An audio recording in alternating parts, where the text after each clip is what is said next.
Bonsoir, Madame le maire. En mars 2020, le confinement des populations est décrété pour retarder au maximum la propagation du coronavirus. Les structures accueillant du public doivent pour la plupart fermer leurs portes. Conséquence, la majorité d'entre elles ferment leurs accueils et stoppent leur activité collective. Néanmoins, dans les villes, beaucoup de centres sociaux s'organisent et imaginent des réponses pour garder le lien avec les habitants de toute génération. Pour éviter trop d'isolement, de rupture. Des solidarités se mettent en place, une veille s'organise avec des appels aux adhérents et avec une attention aux plus fragiles. Les chiffres nationaux le prouvent. 87% des centres ont maintenu une activité pendant le confinement. 79% ont assuré des actions de solidarité en direction des familles et des personnes les plus fragiles. 66% ont assuré des actions d'information, de médiation et de prévention. 57% ont accompagné la continuité éducative. Et enfin, 77% des centres sociaux accompagnent dans l'accès aux droits. On se doit de saluer cette réactivité et la qualité du lien que les centres sociaux lillois ont entretenu avec les habitants. Une formidable mobilisation. Je souhaite, à l'occasion de cette délibération qui soutient l'ensemble des centres sociaux, attirer l'attention collectivement sur la gravité de la situation sociale dans nos quartiers. Et votre plan le prouve. Sur nos 14 centres sociaux, les moyens humains et financiers sont importants, avec un budget cumulé de 5 millions d'euros. Sur ces 14 centres sociaux, 13 font partie du programme politique de la ville, ce qui montre combien les publics sont prioritaires pour l'accompagnement partout sur notre territoire.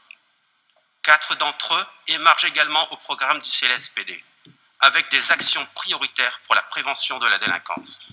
Aussi, vous comprendrez, Monsieur Deslandes, que même si nous savons que vous êtes animé d'une très bonne volonté, nos centres sociaux ont besoin encore plus aujourd'hui, après un an de crise sanitaire et sociale, d'être confortés, rassurés.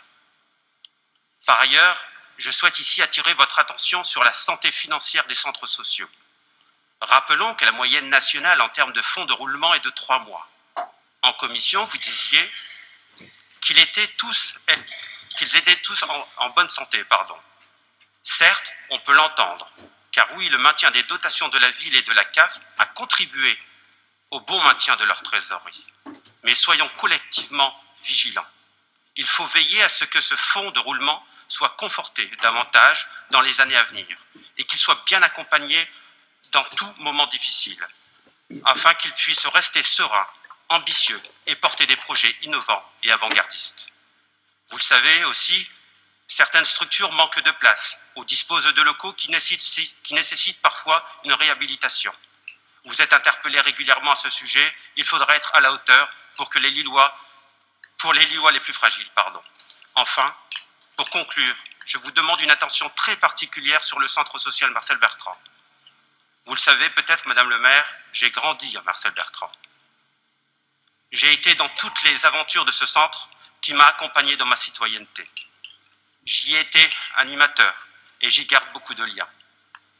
Alors, les évolutions à venir de ce centre social qui va occuper le même bâtiment que l'île de la Solidarité et la sauvegarde du Nord me préoccupent. Vous projetez d'en faire un pôle de développement social dont j'aurais aimé avoir votre définition. Ce nouveau concept peut inquiéter les structures et les adhérents.